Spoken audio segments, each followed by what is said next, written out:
1 year ago, the senseless killing of a Bronx teenager shook the borough. How has the aftermath impacted our community? It makes you want to pull together more. Can gang violence in the Bronx be stopped? I want love to bring people together. Watch Justice for Junior. Special coverage all month long, only on News 12. Happening now on News 12, the Bronx, families displaced after a fire rips through an apartment building in Belmont early this morning. The latest on the conditions of the victims. And police are on the hunt for the person they believe may be behind a string of car break-ins in Morrisania. The picture of the man police want you to see.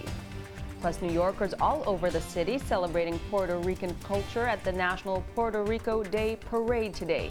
All that coming up. And it's a little cooler out there. Meteorologist Jeff Banson will let you know what to expect in your hyper-local weather forecast. News 12 The Bronx starts now.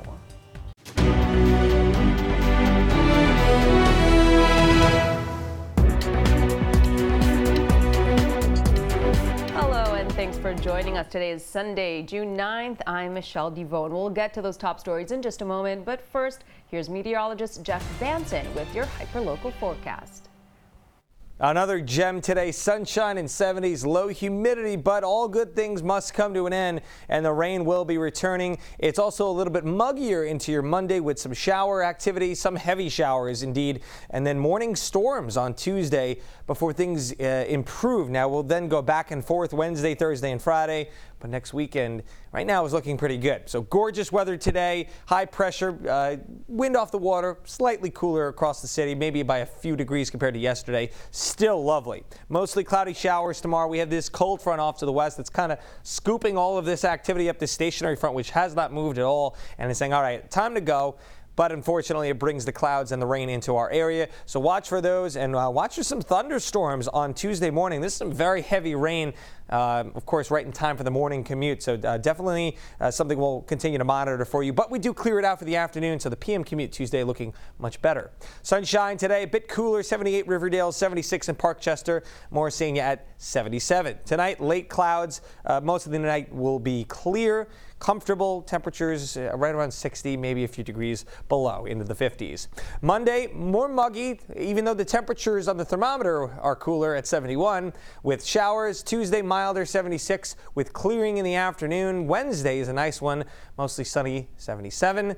Thursday, we have showers and maybe a few storms back in the forecast before clearing out Friday, and that sets up for at least a nice start of the weekend. Let's hope it stays that way. Thanks, Jeff. An early morning fire in Belmont leaves 13 people injured, one of them a 3-year-old. News 12 The Bronx reporter Kurt Semder has the story. It's scary, very scary. Keisha Askew describing the scene just after 2 a.m. Sunday morning at the Twin Parks complex at 725 Garden Street in Belmont. Residents evacuated after a fire broke out on the 14th floor of the 16-story building. The fire department able to get the blaze under control by 3:30, but not before 13 people were injured, including a 3-year-old. The toddler reportedly suffering second and third degree burns on 80% of its body. Police tell us that the child remains in critical condition. This morning, fire officials at the high-rise building investigating the cause of the fire, but they believe it began in a trash compactor. Damage visible from the outside on the 14th floor, where a large window was blown out, and below, pieces of glass littering the streets. Carolyn DuBois lives on the 7th floor. She received a loud knock at the door in the middle of the night. And I opened my door up and said, okay, fire, fire, fire, get out, get out, get out. So I said, well, I got to grab my things. Come on, you got to go now. DuBois making her way to the courtyard, shooting this video on her cell phone. Askew was also evacuated. I've never seen nothing like that before in my life, with 13 people injured and one toddler in critical condition. And the Red Cross was here earlier this morning providing assistance for those who were affected by the fire. They tell us that they provided emergency housing for 4 families. In Belmont, Kurt Semder, News 12 The Bronx. Thank you, Kurt. And turning now to crime news. A man is dead after a stabbing just outside of St. Mary's Park in Mott Haven. And police are telling us they found the victim semi-conscious with 2 stab wounds and 1 cut to the body shortly after 9 o'clock last night. And it all happened near the entrance of the park, East 149th Street and Caldwell Avenue. EMS rushed him to NYC Health and Hospital's Lincoln, but unfortunately, he succumbed to his wounds. So far, police say there are no arrests as the investigation is ongoing. The victim's identity is pending family notification. Meanwhile, police are looking to question a man they say may be burglarizing parked vehicles in Morrisania. Take a good look at this photo. Cops say he could be the person behind two different car break-ins, one on May 27th on East 166th Street and another on June 3rd over on Boston Road. The locations just about 10 minutes apart from each other. In the first incident, we're told the suspect gained entry into the car, stole a wallet that had gift cards and credit cards in it. In the other, he broke into a truck and got away with $300 and a GPS device. Of course, if you have any information that can help police with the case we mentioned, call the Crime Stoppers hotline. The number's right here on your screen, 1-800-577-TIPS. In other news, a transgender inmate found dead in a cell on Rikers Island Friday. The New York Post reporting the inmate was found unresponsive in the Rose M. Singer Women's Facility close to 2:30 p.m. The paper says medics responded and tried to revive her for about an hour before she was pronounced dead. The NYC Department of Correction tweeting late last night, saying in part that it's investigating the tragic death, adding, quote, "We take this matter extremely seriously. We have so far determined the death was not the result of violence or foul play. We will share more information as we determine the cause." The 6th week of trial about to get underway for the men accused of murdering Lissandro Guzman Feliz. News 12's Anthony Carlo joins us now with a look back at how we got to this point. In week 5 of the junior trial, tempers flared and gruesome images were displayed in court. Cross-examination of Michael Sosa Reyes was postponed on Monday because of Jonaiki Martinez Estrella's epilepsy. On Tuesday, there were fireworks. Leandra Feliz, Jr.'s mother, storming out of court calling Reyes a killer while he was on the witness stand. Defense lawyers were cross-examining Reyes on his plea deal, which the district attorney says will allow for his manslaughter charge to be dropped as long as he truthfully testifies. Feliz was angered by inconsistencies in his testimony on when he actually belonged to the bad boy set of the Trinitarios. On Thursday, Feliz revealing she had decided to watch the rest of the trial on TV from a separate courtroom when she does attend. This after the defense motioned for other arrangements to be made for her viewing so the jury would not be affected by outbursts. Meanwhile, the defense pounding Reyes, exposing discrepancies in what he testified on in front of a grand jury last June. Reyes previously testifying, Jr. threw up a gang sign when approached by the Trinitarios, now denying he saw that, saying through a translator, "I want you to understand that everything that I said mistakenly was because of everything going on. I was confused."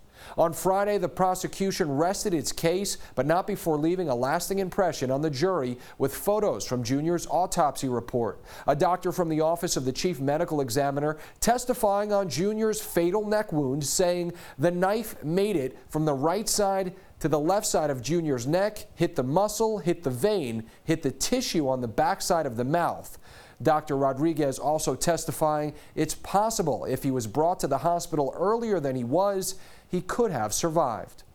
On Monday, the defense has the opportunity to call witnesses if they choose before leading off closing arguments. For News 12, I'm Anthony Carlo.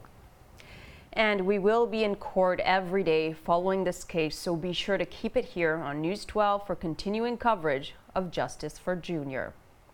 And also stay tuned for the special re-airing of Justice for Junior More Than a Murder with Jessica Cunnington airing this afternoon.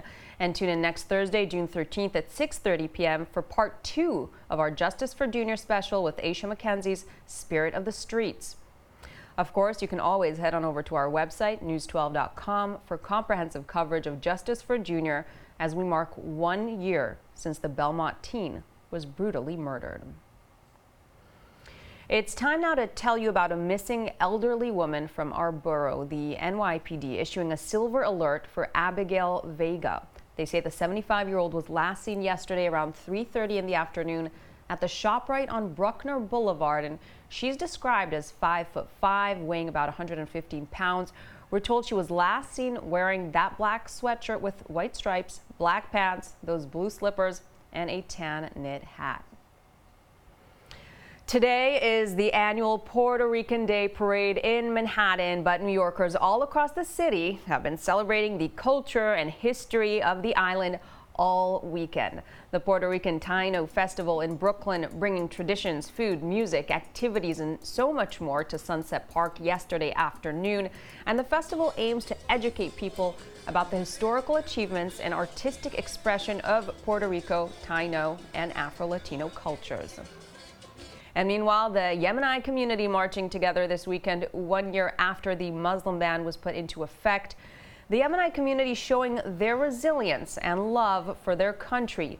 Muslim New Yorkers walked with pride down Rhinelander Avenue, and they also performed traditional dances to celebrate their culture. And happening this afternoon, the Bronx Brewery holding a World Pride event. And the brewery inviting everyone to come out and dance, drink good beer, and celebrate the LGBT community. If you're interested in checking this event out, it's already in full swing and ends at 7 p.m. The address is 856 East 136th Street. And before we go, we want to send a big congratulations to our news producer, Janetta Badillo, who tied the knot with her husband, Mosiah Sterling, on May 31st at Pelham Bay and Split Rock golf courses. Congratulations. Here are some pictures of the newlyweds. Her husband is also a former News 12er. They actually met right here in the newsroom. Congrats to Mr. and Mrs. Sterling. And News 12 The Bronx wants to announce your wedding as well. If you are married in the past 90 days, please post your photos on Twitter or Instagram using the hashtag #MarriedJustMarriedBX.